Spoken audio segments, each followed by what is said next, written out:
dos pontos principais, não sei se é principais, mas muito forte, que a cultura da morte utilizou e utiliza para atacar a família, é a questão do controle da natalidade, né? Sim. Para começar primeiro a diminuir o número de filhos, até que as pessoas não tivessem mais filhos, se possível, né? Sim. Como que isso foi acontecendo? Aconteceu de uma maneira que as pessoas nem acham que é tão ruim. Porque começa com grandes humanistas, né? Pessoas que querem ajudar a humanidade.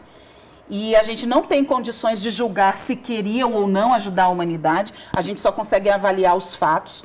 Então, com o avanço das guerras, com o avanço das situações de miséria no mundo,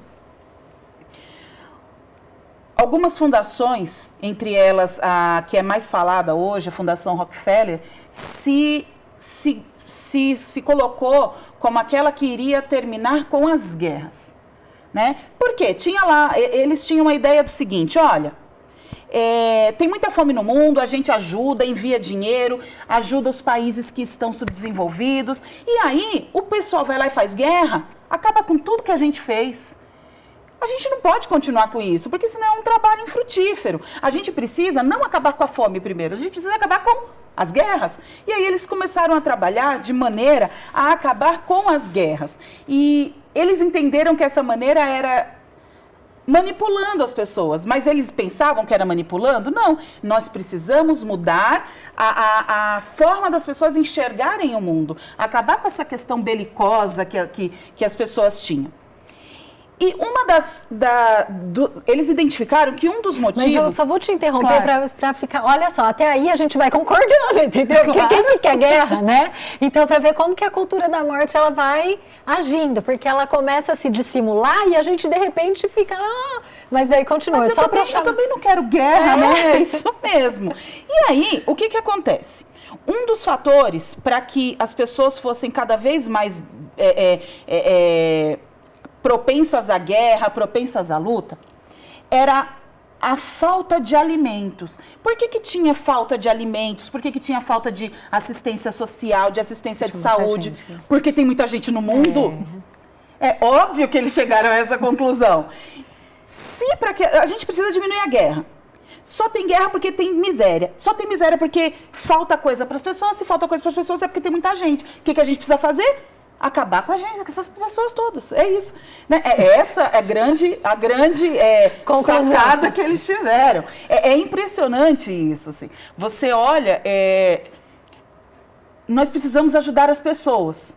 É um raciocínio interessante, as pessoas precisam de ajuda. Esse pessoal que pensa isso, né? É um raciocínio interessante. Nós precisamos ajudar as pessoas. Como? Matando. Isso. É o que eu consigo ver. Você está com um problema, vem cá que eu resolvo. Isso. Não, olha, tem um problema grande aqui, a gente mata. Não, é isso, né? Então, coitados, eles precisam de muita ajuda, essas pessoas. Mas esse foi o cerne da coisa. E a partir daí, começou um trabalho de financiamento grande, muito dinheiro. Nós estamos falando o quê, professora? 1950... Olha, quando a gente vai falando a partir da questão da guerra, 1910 para 1920. Da primeira para a segunda lá. E depois, de forma, num recorte, né? Se a gente quiser usar um recorte para dizer como oficialmente tudo começou, a gente fala especificamente de uma data, 1952. Tá. Que foi como? O que aconteceu em 1952? A criação do chamado Conselho Populacional, feito pelo Rockefeller III, e com mais 26 demógrafos, homens especializados em demografia.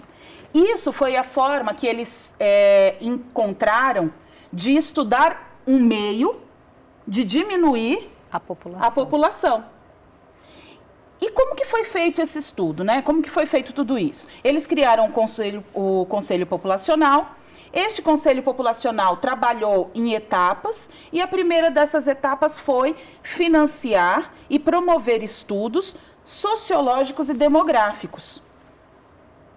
Foi um plano de mestre, se a gente olhar de maneira racional. sem a paixão de, meu Deus, esse pessoal quer matar a gente, mas de maneira racional. Foi um plano de mestre. Eles criaram lá um conselho, essas pessoas foram pagas para estudar e para gerar dados, isso é fato. Então, você vai até um país subdesenvolvido, por exemplo, olha, neste país, sei lá, enfim, um país subdesenvolvido qualquer, neste país nós temos 1 milhão de pessoas. Mas, veja, senhor presidente deste país, o senhor tem problemas gravíssimos aqui, porque o senhor tem 1 milhão de pessoas. É importante que o senhor entenda que o que vai fazer os seus problemas acabarem é não ter mais 1 milhão de pessoas e não deixar nascer mais pessoas. Mas eu tenho a solução. Eu tenho a solução. Se o senhor quiser, nós podemos ajudar o seu país. Imaginem, vocês, que os países que estavam de fato subdesenvolvidos, e a gente sabe por relatórios do próprio Conselho Populacional, que foram países da África, da Ásia, a América Latina demorou, mas principalmente lá, foram países que se submeteram a esse tipo de agenda sem entender que era uma agenda primeiramente, mas porque de fato necessitavam de ajuda. Foi oferecida ajuda financeira, inclusive, enquanto esses países estavam aceitando, por outra mão, o assassinato do seu povo. Era isso, né? O aborto é assassinato, a gente não tem outra palavra para descrever isso. Então, a cultura da morte, partindo do estudo sociológico e demográfico, com dados de que aquele país precisava, de fato, diminuir sua população para que pudesse ali ter auxílio, pudesse ali ter desenvolvimento, ela faz o quê? Ela submete esses países e esses povos à agenda que ela tanto queria implementar, né? E por isso que o controle de natalidade, ele é um tema central, porque com o argumento de que tem muita gente no mundo, que a gente precisa fazer o que nós estamos fazendo ali. Segundo esse pessoal, segundo essas fundações, né? Os Rockefeller lá em 1950, até... Assim, hoje a Rockefeller Foundation, ela é muito, muito atuante, ainda hoje, ela não parou.